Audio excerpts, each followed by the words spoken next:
भाभी के फुसिलौले हे बानी, फ्रेंड हव बतौले हे बानी, संगे वाला सेल्फी 2 दिन पहिले देखौले हे बानी, पहिले देखौले हे बानी।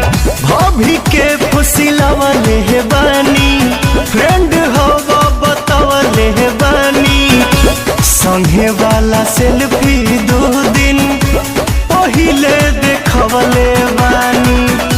इलल बटे चांस तारमंस को के जाई हो, जानी तू ल जाई हो। मन तबे बटे 18वां घरवा, जान हो जरूर आई हो, तो खा के जा।